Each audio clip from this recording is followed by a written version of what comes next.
Salutare, salutare! Sper că suntem live. Dacă suntem live, atunci bine ați venit la un nou episod din Grind Podcast. Am ajuns la un număr destul de rotund, episodul 45. Tura trecută am avut un episod, un interviu preînregistrat, așa că ne-am întors live de data asta. Și în seara asta avem un invitat special. Îl avem pe Călin Butnaru, fondatorul Immersive Games și creatorul jocului Arcadian Days, despre care vom afla mai multe în seara asta. Aveți și un link în descriere către joc, pagina de Steam a jocului, dar oricum o să mai lăsăm linkuri și în chat și dacă o să mai menționăm ceva, cu siguranță veți găsi și linkurile ulterior, o să le punem. Îl avem și pe cei doi Tudori, The Tudors.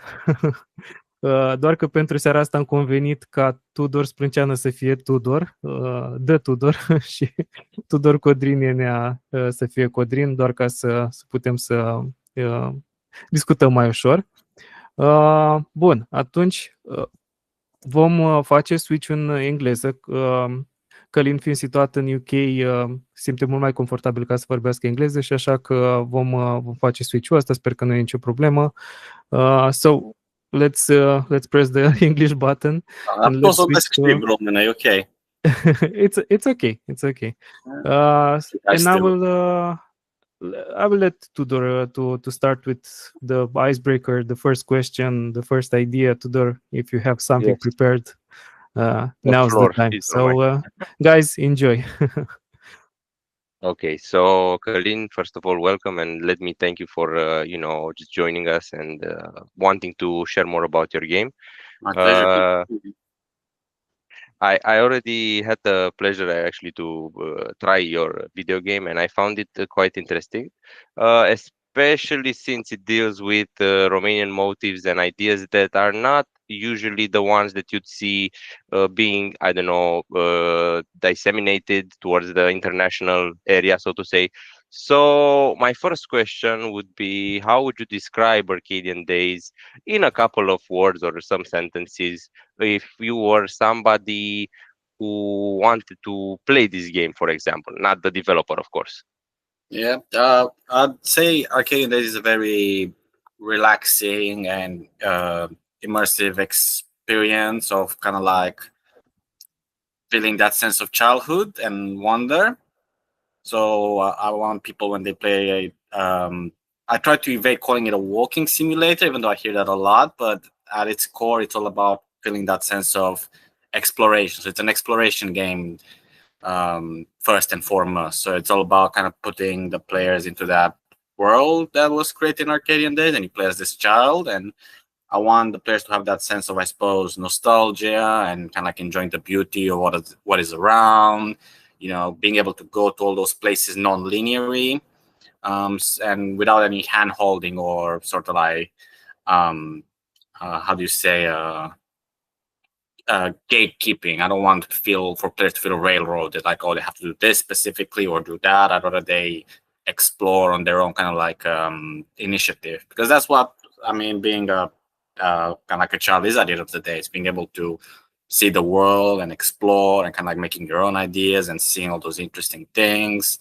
And that's what I wanted to kind of like put forward with Arcadian Days. It's exploration, immersive game. That's kind of like a simulation of childhood as such. Mm-hmm. Okay. Codrin? Yeah, no, I was just thinking, I mean, you want to evoke that childlike wonder and that feeling of just exploring and finding out stuff. I mean, this was basically the base of the game from what I got, from what you said and from what the Steam store says.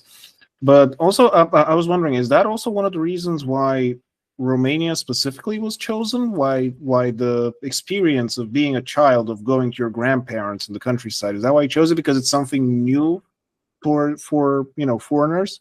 I think it's both, because it's something new, but also because it was, I guess, in a way, the easiest for me to relate that in the story, because I wanted to feel authentic as such. And I was thinking, well, I feel like the best way would be for me to kind of capture what I felt, I guess, when I was visiting my grandparents or going to countryside or visiting all those like beautiful places in Romania.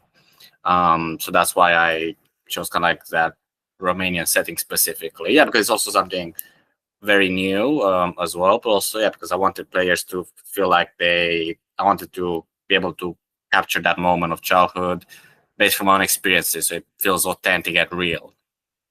And that's kind of like whenever people play the Arcadian days and they say, "Oh, you can kind of like get that sense of being a child and discovering." I'm like, yeah, I did my job right, because that was always the intention, and using that kind of like Romanian aspect made it a bit easier, because it was easier for me to go through my memories and make something authentic, rather than I was trying to create something, I don't know, in like Thailand or Australia. It would be a bit harder because I didn't experience childhood there. Yeah. And I think Unless you love crocodiles. Yeah, and I think with Romania as well, because it's such the nature is like so diverse and interesting. You can really show all those like biomes that you don't really would be able to see in some other games. Like, oh, you have like the mountains, you have like the Carpathians surrounding those rolling hills, those beautiful plains, like that valley with a small river surrounded by tall mountains with pines. It's there's like all those things, like visiting the Dacian ruins or going to like the Danube Delta. There's not a lot of countries, even especially here where I live in the UK, where it's kind of like flat most of the time. It's just like flat hill. That's it. I was like, I want players to really enjoy where they explore, so it feels new. So something feels new or unique. So kind of like taking all those different biomes, kind of putting them in that kind of package. So not one place feels too similar to others. A second question, if I may. A lot of people here in Romania, when they go to the countryside, they have fond memories of doing all kind of, let's call them slightly naughty stuff that you do as a kid, like going to your neighbor's yard and like climbing the cherry tree, stealing cherries from there, all that. I mean, did you manage to channel such activities somehow in the game?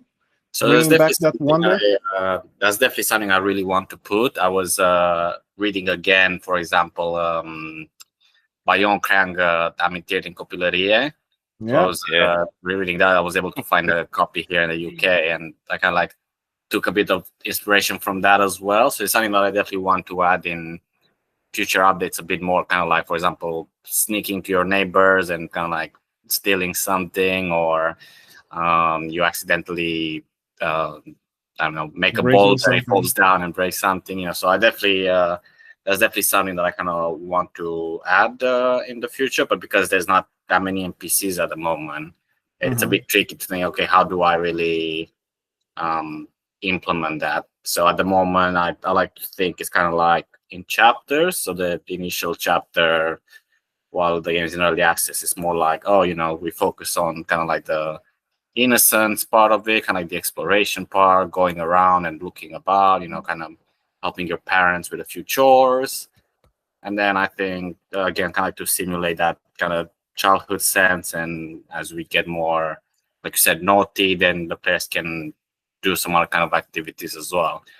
That maybe are a bit more like you said, kind of like naughty, but still maintaining that minimalist kind of like friendly and chill vibe throughout. So I don't want to feel like, in Arcadian days you can make a mistake, because that's not the point. Like, you can't make mistakes. You can make some different choices and see how things plan out, but you can never make like a bad choice or anything like that, or feel like you did something bad, because I don't want it's not the sense that I'm going for.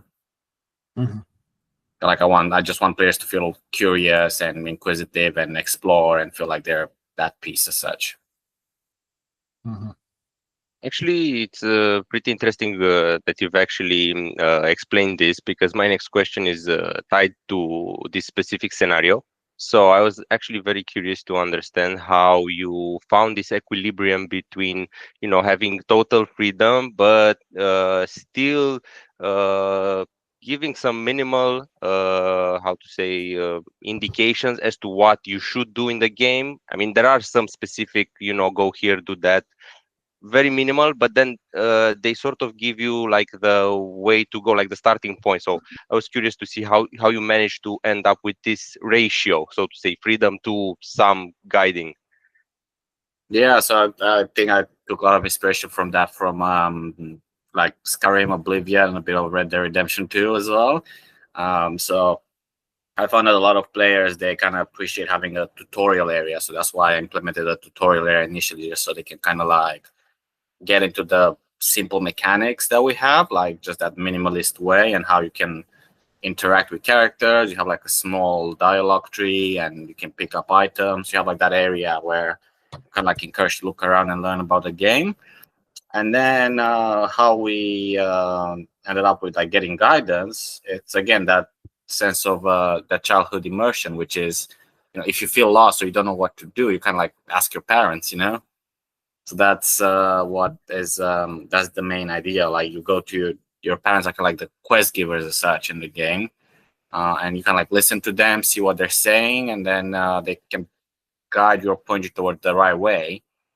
But I didn't want players to feel like they have to specifically do this, this, and that, because again, I think it would detract from that sense of exploration.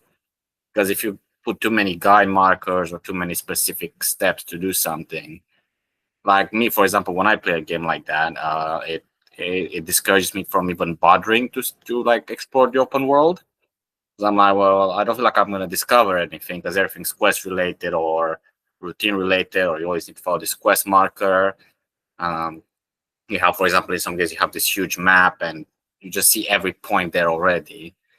And it's a bit like, well, sometimes I don't like that because I'm like, well, I don't feel encouraged to explore on my own. I feel like I'm being, even though it's an open world, I'm feeling like railroaded as such. That was like kind of like something I wanted to evade as well, especially as an indie game. I'm like, well, why not just give that freedom to the player? Why block specific areas when you can just go to them and just kind of like see what happens there? Explore, discover things. If you feel lost, you can talk to your parents about things, and they can kind of like point you in the right direction.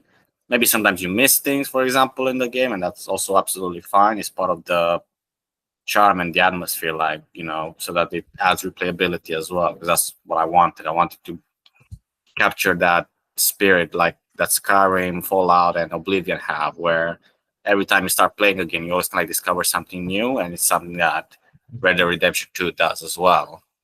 Like sometimes you just go and explore and you never realize what you can discover because the game doesn't just like railroad you towards this specific thing. So yeah, so it's all kind of find that balance. It's a bit like, again, taking inspiration from like Bethesda Wars. Like, okay, you have like this main quest as such, but then the rest you can like find out on your own and see what happens. So you can like let your curiosity drive you, similar to how Outer Wilds did. So that was a big inspiration, because Outer Wilds, it's a bit like it gives you a nice tutorial, and then it puts you in the ship, and you're like, okay, go explore. Then the sun explodes in 20 minutes, and then you don't know why, and you have to kind of like, as a player, you have to discover for yourself how everything is connected, and you just kind of go around to all those places to kind of like reach an end point. To be like, okay, I figure out why this happens. So we don't have to worry that Zalmoxis or some other Dacian deity is going to come and blow everything up, do we?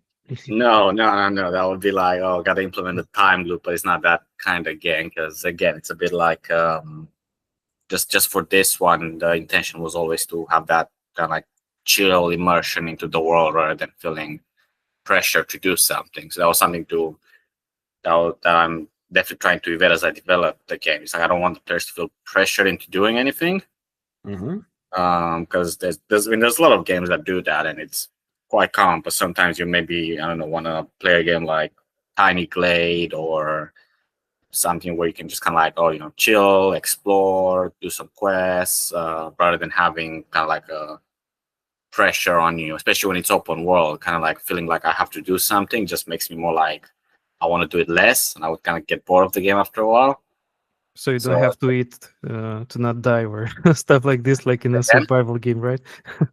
Yeah, exactly. That's what I was like, sometimes people are like, oh, is this like a crafting survival game? Like, it's not that at all. Like, there's no like elements of like survival of crafting. Like, how would that even work? Like, you play as a child and they starve out and then they kind of like die there.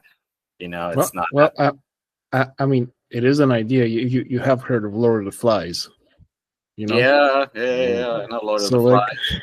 I could make like an adaptation of that maybe one day. But obviously you can go darker, and that would be definitely something that I'll explore in my next game, like definitely I'll do something like much darker after Arcadian Days. Mm. Kind of like especially something that'll be more inspired by Inside and Limbo, and like taking like those Mhm. darker themes. So like as a next project, I would love to kind of make like a, I guess, an evil cousin to Arcadian Days. You know, you have again, it's not about pressure; it's about kind of like Mm. beauty, and then the next project I'll be like, okay, it's like a horror kind of scary The thing. Arcadian Nights. Yeah, something like Ah. that. Something like that. Like really, so it's about kind of like exploring and seeing what I feel I want from a project, just to maintain consistency. Because I think that's also how I evaded scope creep a lot. Because I'm like, well, you can keep adding to a game a lot, and you can keep going forever, but then it's kind of like becomes a bloated mess. So to me, it's just like maintain that simplicity of it, like that minimalism. It's like, okay, you're a child in like a very beautiful countryside place. You explore, you interact with your parents, you see things, make some missions, and see how the world changes. Doesn't need to be any more complicated than that. It's not the intention with it. So it's something to kind of like set it apart, I think. Mhm. The games, I was looking at some trailers from the Immersive Game channel on YouTube. Then let's subscribe. Yeah, Okay. thank you. And I'm gonna share the links here in chat so everybody can. Guys, please subscribe. And Yeah. the I'm games 20 looks 25. fantastic. I'm 25 from 500 subscribers. Then I can look at. Oh, I can look at how do you say getting money from it. Well, okay. So guys, let's help Călin. What I wanted to add is that the games looks fantastic, and I think it's built on Unreal Engine 5, right? Yeah. If I'm not mistaken. It could easily be a VR game, for example. It Have you- could. It could. I've had a Have few. you I've have had you a few thought of? people as well trying to play it in VR, because you can have like a specific mod where you can Mhm. play Unreal Engine games in VR mode, even though it's not specifically made for that. And it's quite fun to see that it runs okay. But I don't have a VR headset, so I wouldn't know how it works. But it would be something to look into, because especially to make that atmosphere more immersive, and I think it would work really well in VR because of the minimalist interface and the simple way to interact with things. Because I think that's something that's very complicated about VR games, because more often than not, you can only play from first person logically. Yeah. A VR game, and you're a bit more kind of like limited, because you can't really have a climbing game like Uncharted or kind of like a smooth shooter, because there's like the VR comes with limitations. So I think VR is more. I think it works better when you can have like more like those quiet kind of like first person kind of like immersive chill exploration games. So that would be something that Arcadian Days could work quite well with, I think. And I will be starting to look into depending on the success. I actually yeah. think Rockstar did something with this, with LA Noire, and they tried to do it in VR, and they did do it, and then they sort of lost the main gist of the game, because it became very funny, because you often lose your gun or something like this that would make it look, instead of being a serious, noir type of story, it became this clownesque type of, interaction, people laughing, and yeah, it just doesn't work. Like third person to first person in some situations like these, just doesn't work. Yeah, exactly. Depends on the game as well. Like, if I'm like, I haven't played yet. Like Valve kind of nailed it with like Half-Life Alyx, because they were kind of like aware of the silliness that players would do as well. So they implemented a bit of that as well in the game. They were very aware of the medium. So I think that's the thing with VR. You kind of have to be aware of the medium and what the game is and what it can do. Because when you just try to like do a port, it'll be with like LA Noire. It just wouldn't really work, and you would lose a lot of that magic of it.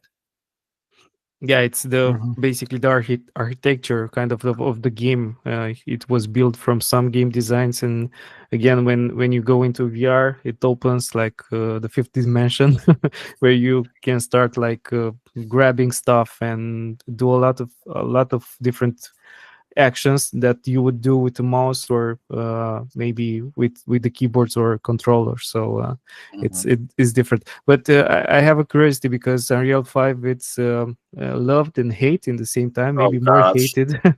Not, I guess, not in just in our community, but around the internet, because games indeed look very good, and I think we had a lot of new releases and good releases this year of games made in Unreal 5. So we have super nice examples like Split Fiction. It's a very nice game, and Hell is Us, very good to optimize. Hell is Us, and a lot of other titles. But there are other titles that are not so well done in Unreal 5, and basically skilling our computers and GPUs and so on, and you would have to rely on DLSS and FSR and stuff like this, frame generation, and all this AI stuff.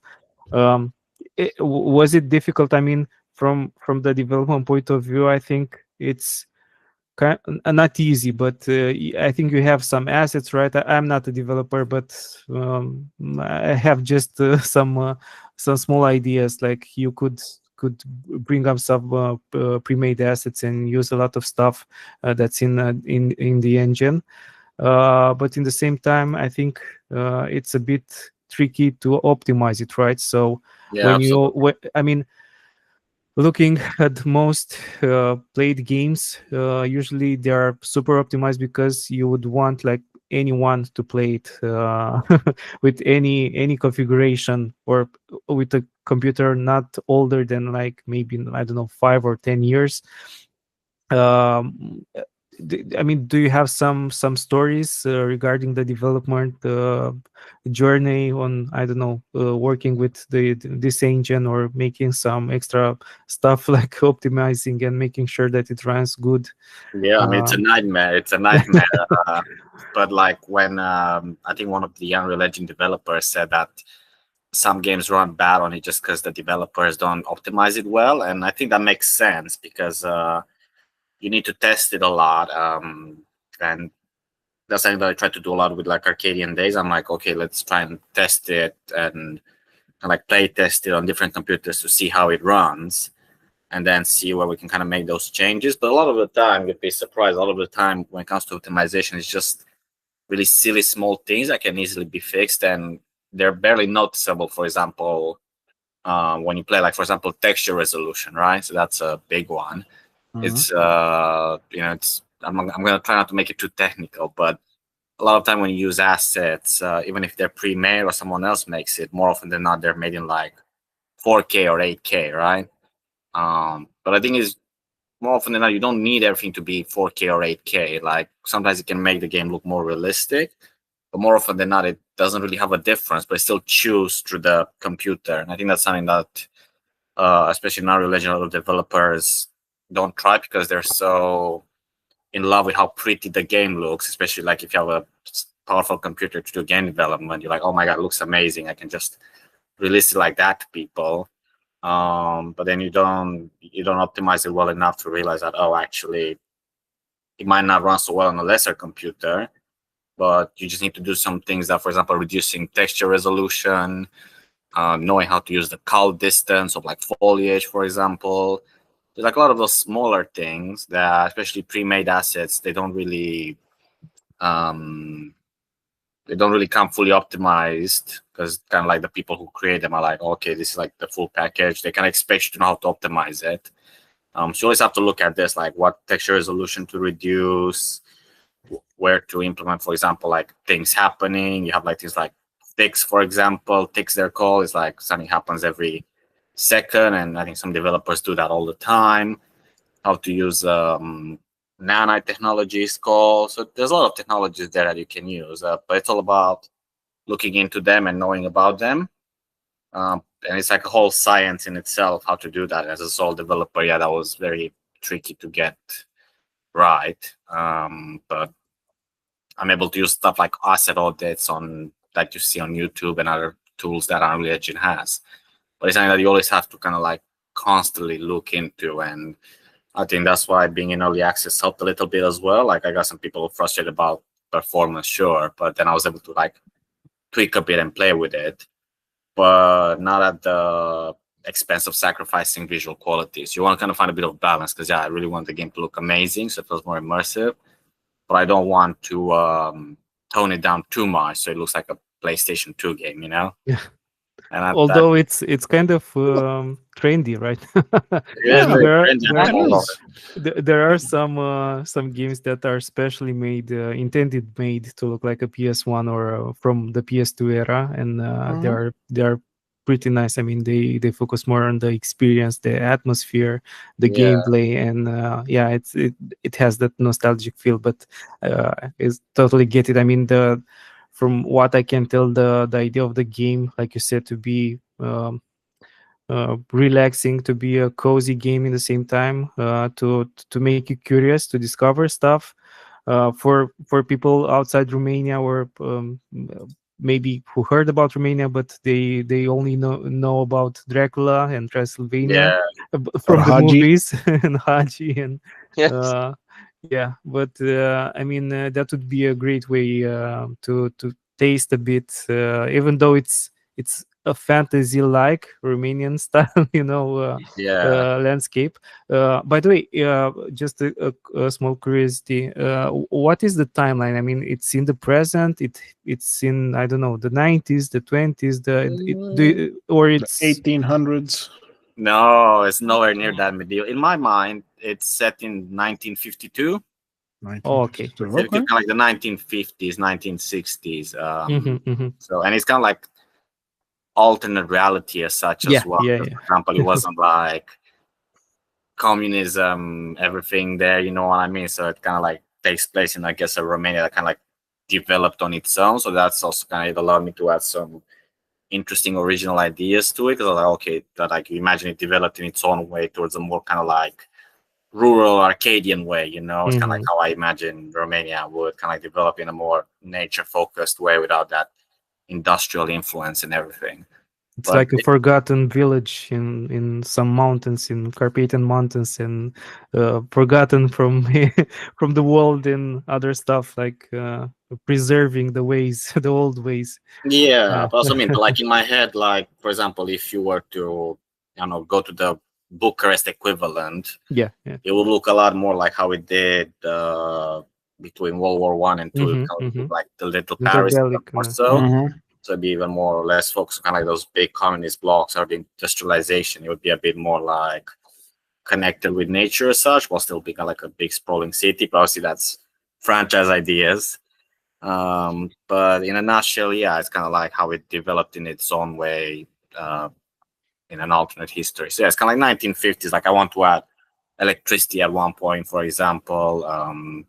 So you have all those things, but it's not like super modern, like you wouldn't see a car there. It again kind of goes with my memory as well. When I visited my grandparents, for example, it was like in early 2000s, but you still had like the village, like mud grounds and kind of like, cars and carriages driven by horses. You had to go to the old toilet in the backyard, like that wooden one. It's the same now in 2025. Not much change in some places. Yeah, but you'd be surprised. I looked at like old photos and videos from the village where I visited my grandparents, and now there's like pavement everywhere. There's like big electric light bulbs. Most houses are like modernized now and have like toilets inside. So it changed a lot, It is called European funds. No, there you go. There you go. For the European Union.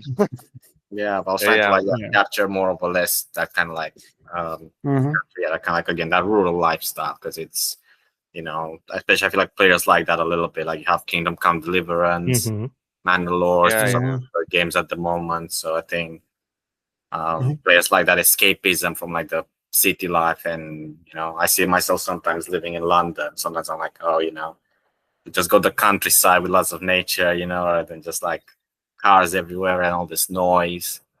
So it's again, tapping into that. Since you mentioned them, I am quite curious. What indie games or what games in general did inspire you or have inspired you? So Outer Wilds inspired the exploration, kind of like non-linearity of it.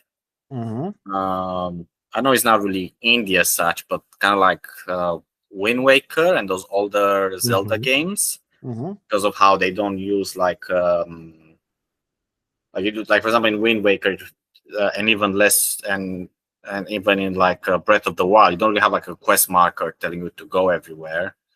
It's more like, oh, this is kind of like the world, and you have some bit of guidance, but otherwise you have to use your own curiosity to find things. So I took a lot of inspiration even before indies became a thing. A lot of inspiration from those early 2000s adventure games, because they didn't really guide you too much, kind of like allowed you to explore and figure out your own ways. Like games like, I mean, it's not so much of a, they're not that similar on the surface, but Deus Ex as well inspired me a little bit, like the OG one. You know, like how they're able to create an atmosphere and a level of immersion, even if the graphics weren't great, that just are like, you know, wow, you know, you feel like you are there. You kind of use your imagination to fill in the blanks, and the game gives you a lot of like freedom to see and kind of be curious about things. So yeah, I'd say I was way more inspired by like early 2000s adventure games. Just trying to like a modern kind of like lens, a bit of a modern kind of like polish of paint, but still keeping the spirit of what made those games great. Okay. We actually have a question from the public, if we may. Otaku Kiosk is asking us, well, you specifically, what is your top 3 favorite games? Okay, this is gonna be a weird one, but I absolutely love Alien Isolation. Okay. So that's like a game I play almost every year. And I think the reason is, again, that kind of like sense of exploration and immersive sim attitude it has, and that sense of how it really puts you there. So I love that game. Did you play the new one? What's the name? Incursion. Rogue Incursion. Oh. Nah, it doesn't. It's a shooter, you know, like Alien Isolation is great because it's like a proper survival horror. You're like, you know, you don't stand a chance. You have to like adapt and improvise. Whereas when it's something like Rogue Incursion, I'm like, well, I'm just shooting aliens, you know. Like I can play Borderlands 4 instead. So yeah, so that one, Legend of Zelda: Wind Waker, I love that game. And then I really I started just playing it the past week. I really am in love with Ghost of Yotei as well. Oh yeah. So Ghost of Yotei and Ghost of Tsushima. I know people at Grind are also in love with it, because you know, if you follow their feed, you'll definitely understand what I'm saying. Yeah, oh my God! Just bought this one. Yeah. Yeah, well, I mean, I think that's something that Ghost of Tsushima inspired a lot. Like how they were, even though they weren't even based in Japan, the developers, how they were able to like so authentically capture the spirit of Japan and the location. And Ghost of Yotei, I think, does that even better. So even now, Ghost of Yotei inspires me a little bit, like how, you know, you can really immerse the player in that open world, and how it really encourages you to explore things. It doesn't just keep everything on the map. You can find them in different ways, and it has a non-linearity that I like more than Ghost of Tsushima, for example. So it's definitely like Game of the Year material. And yeah, Red Dead Redemption 2 as well, of course, is amazing. And Skyrim, you know, like those kind of like freeing open world games that we don't get a lot of at the moment. So solid recommendations. Yeah, and, really solid recommendations. Yeah. No, for sure. And also, in a way, Baldur's Gate 3 as well inspired a little bit. Just the way Baldur's Gate 3 gives player freedom is like impeccable. So I'm trying as much as I can to do that with Arcadian Days, which is a bit of a nightmare, because you have to basically think of every possible way a player could do something. And I kind of want to capture that a little bit, even if there's not that much combat. But like the way Baldur's Gate 3 does that sense of exploration and openness, like everything is thought of, and if you can think of doing something, you can probably do it in Baldur's Gate 3. It's like, yeah, phenomenal. So we take inspiration from that. Yeah, we really analyzed the location quite a lot, but now I'm realizing that we haven't taken the proper steps to actually look for the characters in the game, which are not a lot, but there's one particular one I have in mind, since I think there are a lot of pet lovers among the grind people. So I'm going to ask you about Tola. I mean, what's this character's role in the game? Because I think it's quite important, or so I feel. Yeah, it'll become more clear with future updates for sure. But what I can kind of say is it's definitely not just a normal dog. So I'm trying to, and it should become more obvious as game development progresses. But I'm trying to really implement those folkloric elements of Romania, those kind of like more supernatural elements. So I looked a lot into the mythology, like Muma Pădurii, Zânziene, Spirituși. Well, you can probably see Spirituși being mentioned. Kind of like I interpret them as kind of like those naughty, mischievous kind of like little entities that kind of like cause a bit of mayhem, but again, kind of like still in an innocent way. So kind of like I want, and then yeah, the dog is Tola. The dog is part of that. It's kind of like it'll serve as a guide in a way to the player, and kind of like as an introduction to the more fantastical elements of our Arcadian days that I hope to be able to show to players, because that'll be something that will be very important as the kind of game goes, because it starts a bit initially kind of a bit more like realistic as such, but then I really want to delve even more into like the folkloric kind of like supernatural elements of it, because I think there's so much there that's very interesting. That's not just Dracula or vampires, like I said. You know, you have like all those other like wonderful mythological things that I think are worth exploring. You know. Since you've mentioned them, I'm curious, which mythological or folkloric creature is your favorite, or which one do you find most interesting? Like the Blajin, the Yele? Do you have anyone in mind specifically that you would like really love to implement? I'd really like to put I'd say the Muma Pădurii definitely is the more kind of like innocent one that I like to put, and I think it goes very well with the game as well, because Muma Pădurii is very much kind of like related to nature, and kind of like Arcadian Days is a lot about nature. So for this one specifically, that's the one character. That's why you have like those shrines as well. They're called like Muma shrines. It's kind of like a bit part of the mythology of the game. So I really want to make a character model, and then the character has their own interactions with the Muma Pădurii in the game. But obviously I want to like interpret it in my own ways, kind of like add something or original or new to it. Okay, so what do you think would be one element you could add to the game that would really surprise, let's say, both Romanian and international players? That I want to add that the game could have? Yeah. So it's not right now in the game, but then you'd add it, and then people both in Romania and international would be, wow, okay, what's this? It's really cool. The Mocăniță. Oh yeah, I agree. Okay.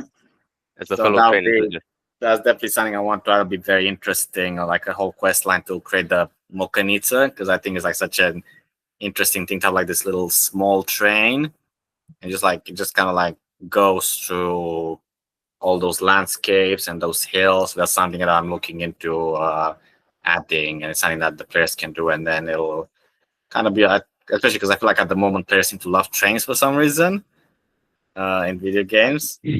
There's like a default like, okay, let me have like this kind of like train as well. You can just kind of like go on in, and then it'll be like its own map. So it'll be like this kind of like larger valley that you can use the train to like go explore, and you can kind of like get off and maybe collect some things. But it's just like that process of, having a mission as such where you're like, oh, let's build a train. And you can actually ride the train. If we're gonna build a train, the people playing will try to stop it, like in GTA. So I mean, it's single player only Arcadian Days. So or hijack it. Or hijack it. Yeah, but I don't. We didn't want that. Just take the train and chill and go on a little adventure on it, like the Mocăniță again. The chill train. I just want to take 1 second to, I don't know, congratulate you on the idea, since in Romania, actually, they're really doing their best to revive the narrow gauge trains. So there's one in the Maramureș region, which I absolutely love. So definitely. I'd definitely say visit that area on the River Wasser, so you could actually see for yourself that, the Mokanica still has its uses nowadays, as they're, logging and all that transport in the mountains, for goods and stuff. So definitely for me, it makes sense. It's definitely part of the Romanian culture. So Yeah, congratulations on that idea. yeah, It- definitely. I was like, yeah, that needs to be there, because it's I think it's something very unique, and it will surprise, I think, players as well. Like Romanians too, because who really expects that Mokanica in anything nowadays? And then yeah, for international people as well, just to have like this small little train. Obviously, again, kind of like some creative liberties, but still like, yeah, it's a little train that you can build and you just kind of go on an adventure on it, Definitely. like what's not to love? It's again that childhood immersion as well, because children love trains. So I'm thinking of, sort of changing the direction of the discussion and going into something more about you as a developer. I want to ask you, how did you actually end up wanting and actually creating video games? As in, what was the spark that actually, told you, I want to do this? It's definitely for me. Well, I think it started because initially I was because mostly kind of like what I did before was like filmmaking. So kind of like making films and that, but then it's first of all, making films, even short films, is like ridiculously hard here in the UK, and kind of like giving original ideas. I think in a lot of the world is, but then I was trying to like make as an animation film in Unreal Engine, right, Arcadian days, and then I was just thinking like, oh, what happens if I just press the start play button just to see what it's like to go around the environments I created for the film. And then I was just like, wow, I love this. So it's kind of like I was just there, just exploring around. And then I was like, why don't I just make this into a small indie game? It actually pays as well, because nobody really pays for films or short films here. And also I was able to like kind of work on it on my own. It was way more enjoyable, I think, because yeah, I think the spark started because I wanted to show that world even more than a movie could. And the best way is when you have a video game, especially if it's like an immersive interactive one, that's the best way to really put the players there, put the audience there. I was like, yeah, I want the audience to actually feel like they're there as much as possible. Kind of like believe it's a real place. Mm-hmm. So that's kind of, yeah, it's just kind of start like that to just kind of like, I think, enhance the creativity a bit more. Really push that connection. And I just like video games. I'm like a big video game player, so it just kind of made sense. do you have time to play? I mean, I try to make a bit of time, yeah. And like I said, the thing about when you start making video games as well, it makes it harder to enjoy other games as well. yeah. Because you kind of like it's a bit like watching a movie for me as well. It's a bit like you kind of like overanalyze or you study everything. It's like, oh, there's this thing here or whatever. Or how they managed to do that? Hmm? You like start asking questions. You see, you like want to do it yourself, and you're like, okay, how did they do that? What does this do? How did they get past that? Yeah, it's very easy to kind of like get into that idea of, oh, how they did this, or you'll be like, oh, I know how they did that, or oh, maybe I could have done this instead. So it's so that's why when I play a game like Ghost of Yotei and I'm like, oh, they nailed almost everything. I'm like, yeah, that's very good. But then with some other games, you don't really get that feeling because it makes it, especially when I try to like create something, and I like having like those games where you can really feel again kind of like immersed and feel like you actually are there, and you get a lot of like player freedom. You don't get a lot of games like that, so it's a bit like, ugh, makes it harder to just like enjoy Call of Duty, for example. Kind of like enjoy multiplayer games, but it's it's more to find time, because I think with game development as well is such it can be such a stressful, time-consuming experience. Having breaks and that really is important, and kind of like being able to do something else or just to distract yourself. It's very easy to be really kind of like consumed and obsessed over something, and it just doesn't help anyone. Okay. How do you deal with this pressure between actually being the developer, the creator, and also the publisher? So you're doing two things at the same time. You're creating the product, but then you're trying to advertise it as if it's definitely being created by somebody else, because so how do you manage to balance these two things out? Yeah, it's quite tricky. It's quite tricky, to be fair. Sometimes it's because I'm kind of like learning as well. I think at the moment what I'm doing is I'm trying to remember. I think I'm trying to remember where I started from and where I am, and I'm trying not to, for example, make the mistake where I think, oh, I'm gonna make the next Assassin's Creed or things like that. So I think it's important to set kind of like manageable, realistic expectations and targets, even when you market or you put the game or you work on the game. Like, for example, try not to add too many ridiculous features that will never be in the game or that don't make any sense. So it takes a bit of it takes a lot of introspection as such, kind of like really think about what would work and kind of like try not to be too prideful as such, or too greedy about things, being like, oh, I definitely want this in the game or this will work great, but then you realize it doesn't really. So yeah, so kind of like know the scale, and a lot of people say as well, what's important is to finish it and release it, especially when it's like a first game or something. Just still having something, having created something, that means something. So that's important, and if other people enjoy it, then that's like its own reward. You don't have to, again, kind of be like, oh, it needs to be the most amazing video game in the world, because I think what I noticed as well from some reviews, I think players notice more when it feels sincere what you create, and they appreciate that rather than having, I don't know, like another zombie game or another zombie crafting game, like kind of like something that tries to like follow a trend, and players can notice that, like, I don't think it's there anymore, but you have like all those vampire survival clones, or like, yes, and a lot of I think a lot of indie game devs, I see them sometimes, and they try to make those clones, but then by the time they finish, the hype's already passed, and it's just not really any point trying to follow a trend. That much rather, it's better to make something sincere,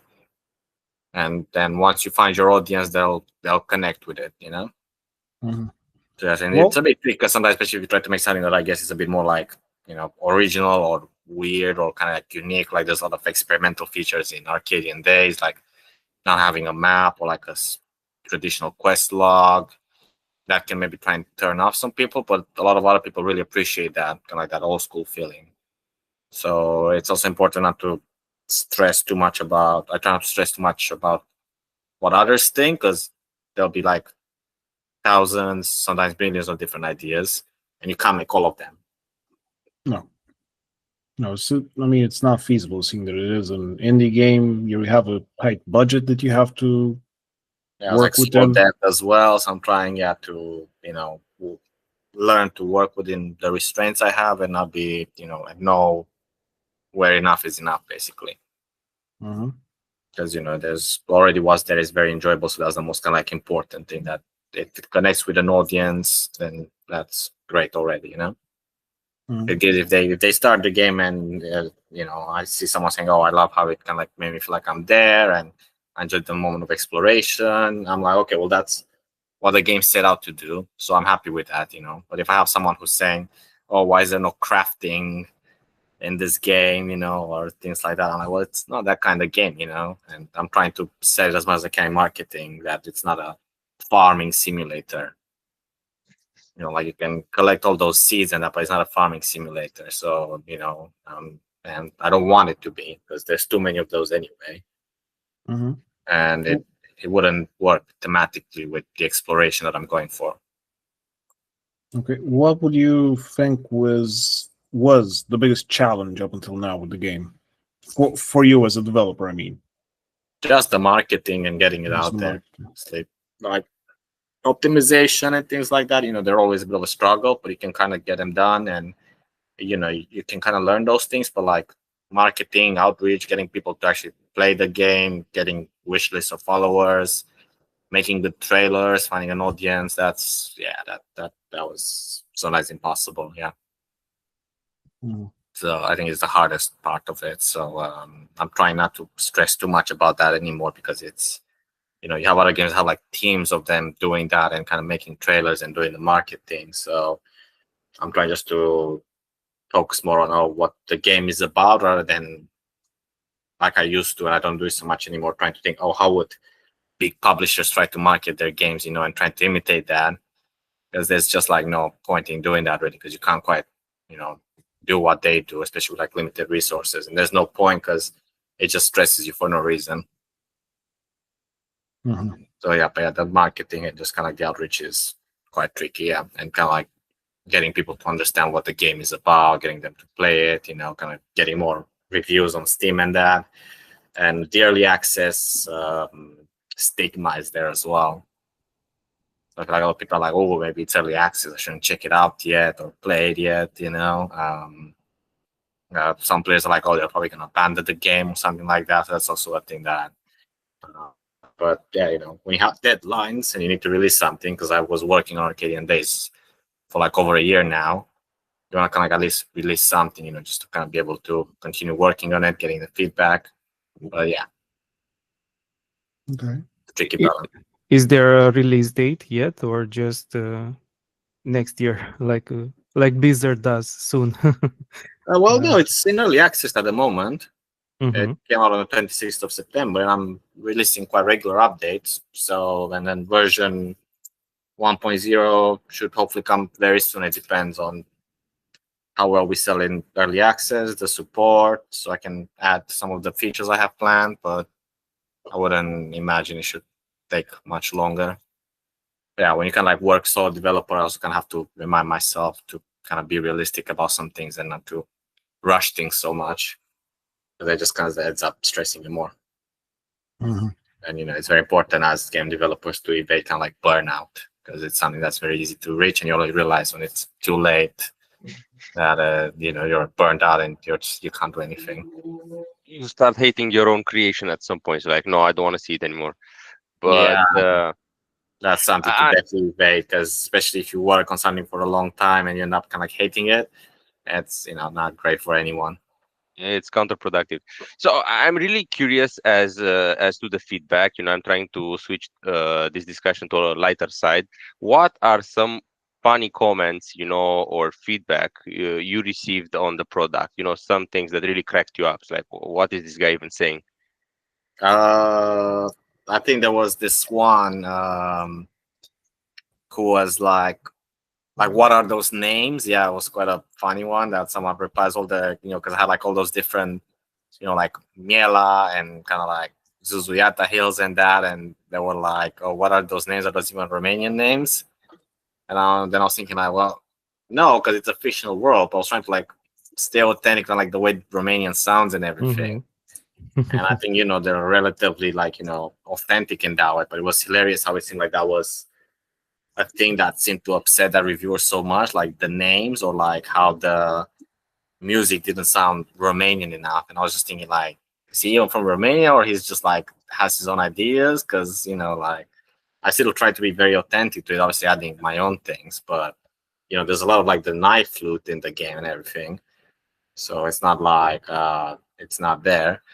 And then some other, I mean, they're more like quality of life things, but you know, as a solo dev, sometimes it's both fun and kind of like annoying when you have someone, especially with early access, saying, oh, so there was this patch of grass that I couldn't walk over in the game, not recommended, like, oh, collision issues, why is the character going a few feet above this kind of like rock? You know, it's things like this where I'm like, dude, you know, like chill. It's like, you know, go play Bethesda games, and they have like thousands of those. I wanted to say, when you mentioned Bethesda at first, just don't do inspiration from the bugs.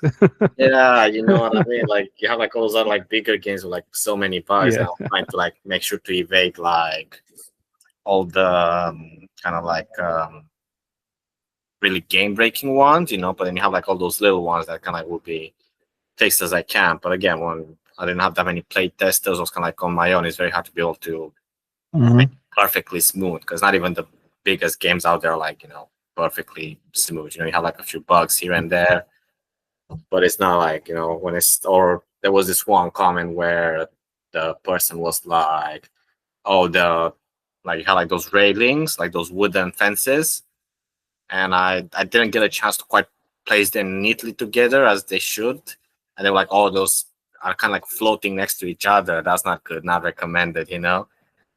I was just like, dude, who cares, you know, like That is the it's a bit like floating away from each other, but it's not like. You know, the perfect answer to that would have been like, have you been to Romania? Have you seen how railings are placed? Yeah, sometimes they float. It's part of the magic. Sometimes they're totally missing, like Yeah. there's like this, a whole let's say policy on this, leaving it derelict. So it would make sense if some of the pieces were missing. But Yeah. how do you manage, let's say, negative feedback? But like you mentioned in the examples, I mean, it's a feedback. I mean, but it's a technical feedback kind of, and it's not sufficient enough to not recommend the game because those that's the are thing, 'cause- easy to fix. In the end, is it? and those things can kind of like really hurt. I think the sales as well, especially when you don't have too many reviews. And I think what's really because I know it's like early access, so obviously there'll be some of those bugs there. And I played a lot of early access games with like plenty of bugs and those visual glitches, but more often than not, I was like, I don't really care because I'm really enjoying my time with the game. So it's a bit annoying when those comments are just like about those technical things, which is very frustrating as well because I put lots of posts that I try to fix bugs very quickly, and there's even like in the forum specifically a forum about like bugs and fixes because I'd rather people report them to me because then I can look into what's wrong and get to it because I'm very focused at the moment on like bug fixing as well to ensure it's as smooth as possible before I add more bigger content. So yeah, it's very frustrating when you kind of see those things and you're like, you could have just like left it in the forum because I read it, or joined the Discord and let me know like some other players did that. They kind of like put it in they would join the Discord and tell me that, oh, they spotted this bug. And I was like, thank you very much. I can get to it kind of like straight away, and then fix it in the next update within like a few days or a week. But yeah, when it's stuff like, just that, and that's the only negative review they leave, or stuff like, oh, performance is not great, and that's already been, improved massively because I kind of looked into it, but it's, yeah. Yeah, I mean, well, I'm asking for my own curiosity because also in Grind, like we also have a product in the physical, in the printed magazine. So I'm not having run one right now to show, but the idea is that there were some people like yelling in our Discord like, hey, I had to pay the the courier and whatever and stuff like this. I mean, giving feedback in in the most public way possible, instead of like, hey, you could just text me and we could solve this and stuff like. Okay, the guys are just flexing. It's great. I'll look at it. Yeah. Well, sometimes you think like, because a lot of the negative feedback as well is kind of more nitpicky stuff. But the problem is when that's most of the feedback and it's not recommended, it can affect how other players look at it as well. Because when they get an overall score or something of a game, people won't read through the whole thing. They'll just look like if it's thumbs up or thumbs down, or they look like the overall score. And yeah, it's a bit annoying, especially when the whole thing is made negative just because of that nitpicking. Like I said, like, oh, because there's this piece of grass that you can't walk over and you have to like go around it, and but it's like, you could go the Bethesda route because some bugs are features, it's intended. Yeah, she just like, well, no, it's part of it. It's like the fences flow because it's how they are over there. I know it's like it's those annoying things because you can always have like but it's at least comment on the overall experience rather than the nitpicking stuff. Especially when for some reason I had a few players who like seem obsessed with like finding if there's like a gap in the invisible walls. Like they're just going around the edges of the map and it's just like, oh, let me see if I can go exploit. Yeah, and then maybe they see one because invisible walls are not, especially for open world games, you'd be surprised how sometimes tricky they can be to add, and you can very easily miss, for example, some things, and especially because I designed Arcadian Days in such a way that everything should be clear where you should go and where you shouldn't. So when you have them being like, oh, I tried to go over the top of this hill that has low poly trees, And I'm like, well, why did you even try? There's like nothing there. There's nothing to guide you there, but you just said just like go there because you had nothing better to do rather than going where the game kind of points you towards. I think a lot of the gamers that you've had the luck of running into had obsessive compulsive disorder or were suffering from it because, to me, it seems like exact nitpicking. Yeah, it's like this, and there's like a lot of like really valid feedback, especially when it's like performance stuff. I'm like, yeah, I'm working on it. But if I hear feedback like, oh, maybe the exploration could be more fun this way, or maybe it could do this, but you don't really hear that, like, and even though it's early access, you have a lot of people that kind of like played it for quite a few hours, and even if it's an early access review and they say, oh, it's clearly early access, but shows a lot of potential, and I enjoy so far, and I can't wait to see more. Those are good, but then it's a bit like when you feel kind of like the need to just leave a super negative review because of those like small things that you can fix.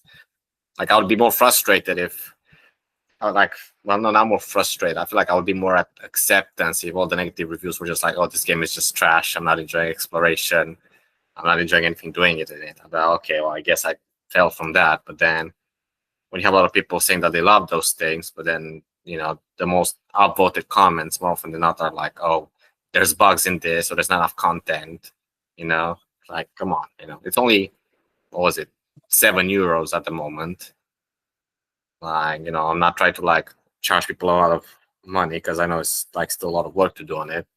But yeah, it's tricky, especially when you struggle to find the audience, and sometimes the audience you find are some people that just kind of like, leave some comments that kind of like stay there.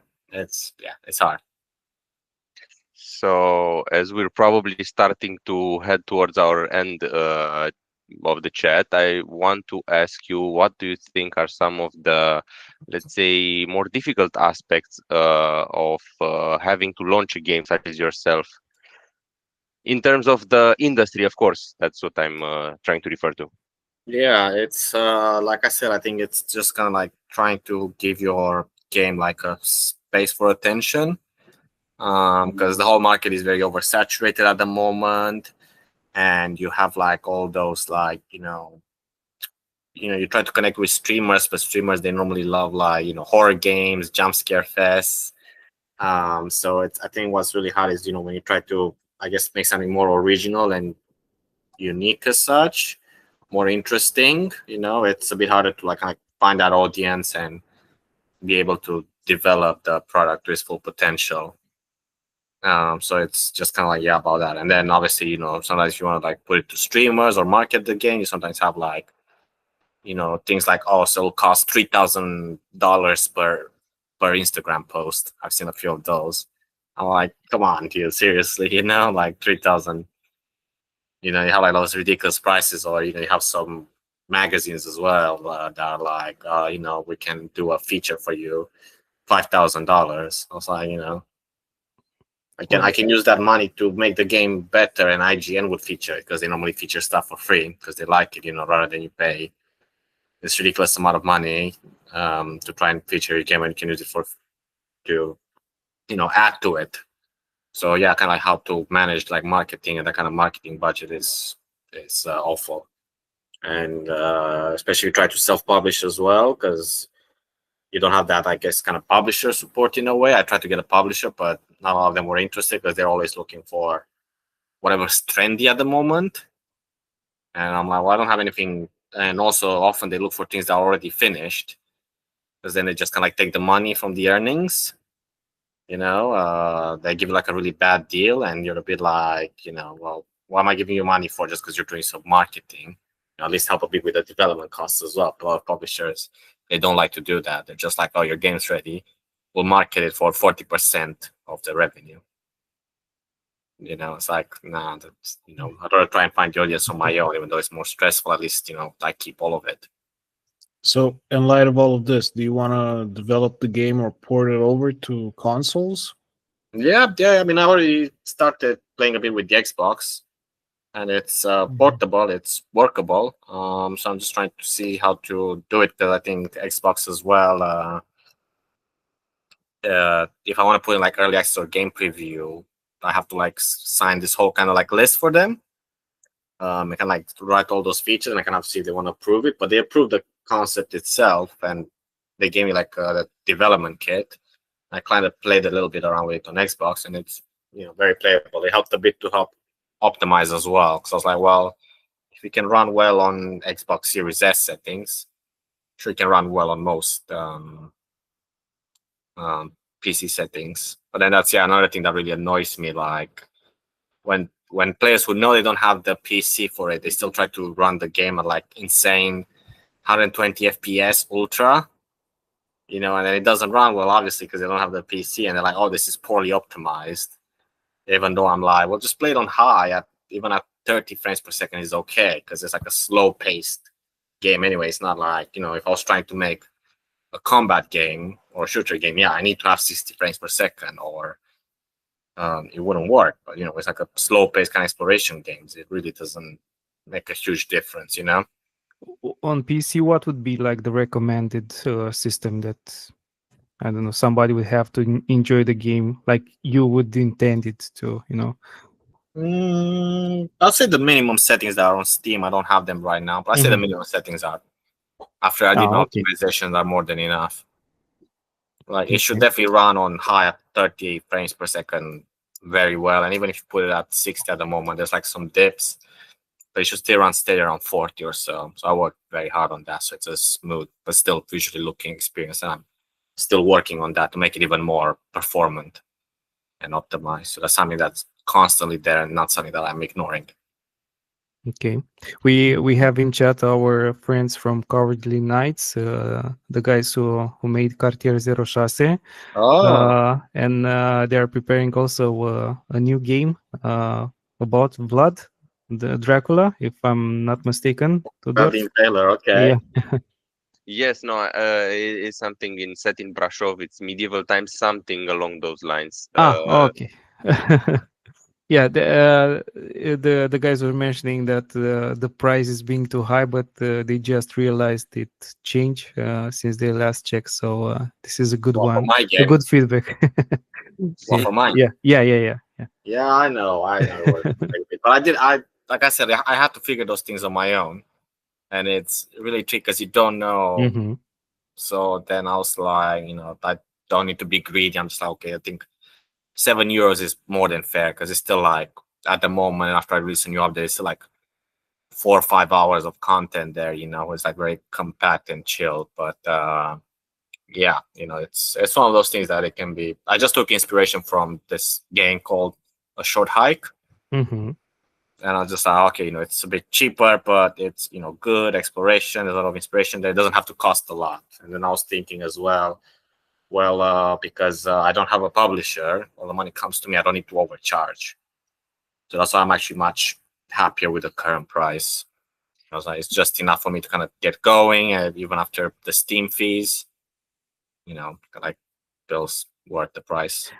I think at first it's pretty important to build a community, to build trust in like every business relationships. People are like, okay, but maybe they like something, but they are not 100% into it. I mean, they don't have the trust yet.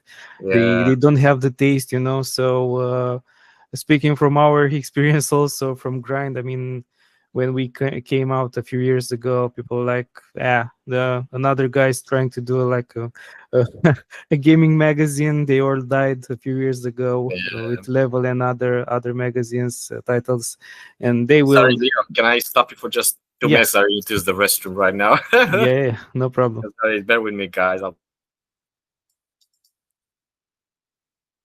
So just so we come clear on this, the game is actually called Order of Wallachia. I just remembered. So just so we have that on the. Yeah. And, actually, there is a cool comment from Cowardly Knights again, like some. Yeah. I was reading that. I'm waiting Călin to come back and maybe adding a last question, and then we we can go back to Close our off for the stuff. night. Yeah, it was what was an interesting day, at least for you, Tudor, being at the Bucharest Gaming Week. Oh yes. Uh, whoever has not gone there at this point, just go for it. Tomorrow is the last day for this season, I guess. There are a lot of interesting booths. Also, I think I can take this moment, thank our sponsor. No, I'm just joking, but there is actually Amber. I had a nice chat with the people over at Amber, and if you've got the time for another Romanian game, I think you should definitely check the demo of what's it called? I think it's called Mexican Ninja. Oh So yeah, Mexican Ninja, very yeah. interesting, very non-Romanian name. Maybe you want to try it. It's actually very difficult. I mean, I'm not a very good beat 'em up player, although I did play some Castle Crashers and stuff like that. But it's very, for me, it was very difficult to, sort of pass the levels. There's, I think, 2 of them. So try your luck. I just shared your preview, Tudor, on the chat, and I'm gonna share Well, also thank the. you. Steve, welcome back. Yeah. I've been Yes. drinking a lot of water recently to help me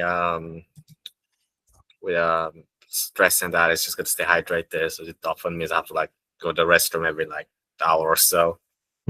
That's Stay okay. hydrated. Yeah, to finish my idea is that it's super important to build a community first, and also to earn trust. And if people gonna see that it's something built with passion, and even though it's not perfect, for example, we had the previous episode from Grind Podcast was an interview with the guys that made Chronos, the new Dawn. I don't know if you played it, from Bluebird team. So Bluebird is another very good example of good games that were not intended to be perfect, or they didn't go big overnight, so they had a lot of tries and retries to do it until they came up with the best opportunity ever to do the Silent Hill 2 remake last year, and they did a blast with it. And sorry, now with Chronos, that's a very good modern survival horror game. Very Dead Space vibes. Yeah, Dead Space with Resident Evil, and a lot of I don't know, very known inspiration, but in the same time they nailed it with the atmosphere and the vibes and so on. So they did a very good job, and I think I was talking with Călin, and they have like 4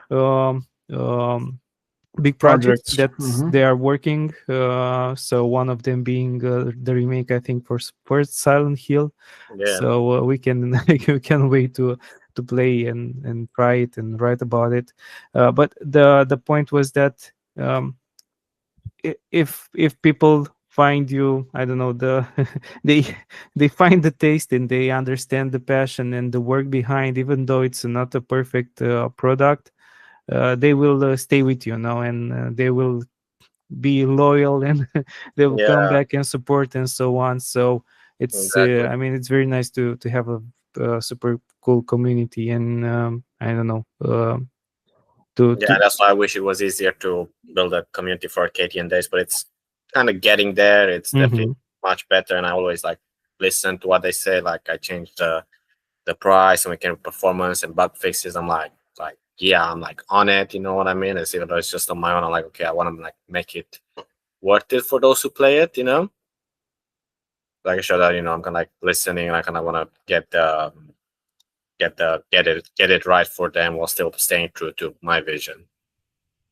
Yeah. Also, I'm gonna read the last comment from the chat. Also, Cardly Knight said that you should participate more in the Romanian game dev discords, either RGDA or Romanian game dev, or other ones. Ask anything you don't know. People are very helpful, and they said that they had a lot of help this way. So, but I guess that you already, right? You're part of. I'm already there. Yeah. Get a bit Communities. more involved. Just it's about finding again that time as well. Finding energy sometimes. I try to kind of like go out more because I find it easier to kind of like talk to people in person, but I try to stay connected with things. Also, obviously, I have to build my own community around Arcadian Days, so it's a lot. But I am there, and I'm always very happy to see them and see what they're doing. And I think it was a few months ago. They had near London actually. I forgot the company's name already because I'm tired. But they did like for Dead Space a lot of 3D models. I forgot what they're called, and they had like a nice kind of like meeting with game developers here in London. That was like very nice, and I went there. It was like organized by Romanian people. Oh, nice. So it's cool to kind of like see how the industry is developing, kind of to be a part of it. So I think especially in Eastern Europe at the moment, there's a lot of demand and passion for like what we can create. Because also you have like American games, East Asian games, a lot of them. So now it's a bit like the English games as well in the West, and now kind of like Eastern Europe has its time to shine as well. Like, yeah. Interested in see what we Especially come up with here. Polish guys, I mean, they are crazy, like delivering a lot of games right now. Dying Like the Beast, Chronos, we already talked about, Bluebird. What else? Which obviously CD Projekt Red yeah, started it. yeah, exactly. Cyberpunk. I was trying to just give some examples from this year because there are a lot of like you said, Eastern Europe games developing. They are Warhorse super Studios nice. as well. Yeah, Warhorse, exactly, from Czech Republic, right? Yeah. And if you add the cuisine to this area, then you definitely have to come over here. Just move over here. Okay, so guys, let's wrap it up because we are all tired. And Tudor or Călin, do you want to maybe, I don't know, wrap it with the last question or like an idea from Călin? Or Călin, you have the floor if you want to have more ideas. Yeah, we did actually have a final question. Is there any advice you'd give to any Romanian that wants to start on this road of game dev? Make sure to balance it out. Make sure to have a balance. Be careful because it's very easy to become really obsessed around it and really isolate yourself. So balance it and surround yourself with a supportive community. I think that's very important. So don't let it overconsume you, especially because when it's initial and you're very passionate about it, it's very easy to just kind of like lose yourself into the process, but it's very easy to kind of like say burn out and kind of like lose motivation. So, take regular breaks, I'd say, look after yourself, look after your physical and mental health, and surround yourself with good people. If you have a few people who can help you, you don't have to pay them too much. Definitely take as much of that as you can. But just, make sure you're part of a community and don't let it, like I said, over consume you, because it can, can break you down very easily without realizing the whole process, because it's a very hard process. So make sure to have a balance and, have a supportive community. Yeah. Have a good support group. That's a very good takeaway. And sometimes, people just seeing a company name, maybe like yours, Immersive Games, they are thinking like, hey, there's like 15 guys working there, and it's an army of guys working on this. And I mean, there are no robots or AI stuff doing it. Like in your case, it's just you. So I mean, for the gamers watching or listening to this, be more respectful and appreciate more and don't be too harsh. And when you have a feedback, just don't. When you give feedback for like Battlefield or Assassin's Creed, that's fair enough because they have like a lot of people working on it, so they have less excuses, But when it's like an indie game, it's a tough process, and we try our best, because especially when we first start, it's not like we really do it for the money. We do it because we like what we're doing, So we try to make sure that we create something that we enjoy and the people who are playing the game enjoy, because it's not like an easy cash grab. You know, when you don't have like a big franchise, it's not like you can just be like, oh, just release something. Reskin it and we Yeah. call it like 25 and you take the money and go. Well, actually, that's something quickly as well. I just want to add that I know because I play Silent Hill F and I quite enjoyed it as well. But you could kind of really see the difference between the Silent Hill 2 remake and Silent Hill F. Like, I feel like Blooper Team were way more like passionate about it. They really put more into it. Whereas with Silent Hill F, it felt a bit too kind of rushed in a way in some places. It was kind of like, you know, still great. It's still a great game, but I enjoy the Silent Hill 2 remake just because I feel like they put way more into it. Yeah, they respected the original material and they were super aware about how, I mean, the weight of the title, and also I think they were a bit scared in the same time because I think they worked a bit harder on it just exactly. Whereas when they made obviously Silent Hill F, it was like a new entry, like they had to prove whatever it. we want, you know. Yeah, exactly. But it's a difficult process, but it's, you know, it's indie for a reason at the end of the day, you know. Makes sense. Okay, thank you so much again, Călin. It was a pleasure meeting you and discussing, and let's keep in touch. And we already have a review from Tudor for Arcadian Days. We're gonna share it soon, also on our social media. It's great. There were a lot of games right now, and also we are not such a big team, so we're trying to manage it as best as possible. So we have a lot of backlog stuff to post and publish it and so on. We are also trying to reprint the first edition of our magazine and also start working on the sixth one to release it as soon as possible. So in the meantime, playing all the new releases and trying to be as I don't know, as efficient in releasing the reviews and so on.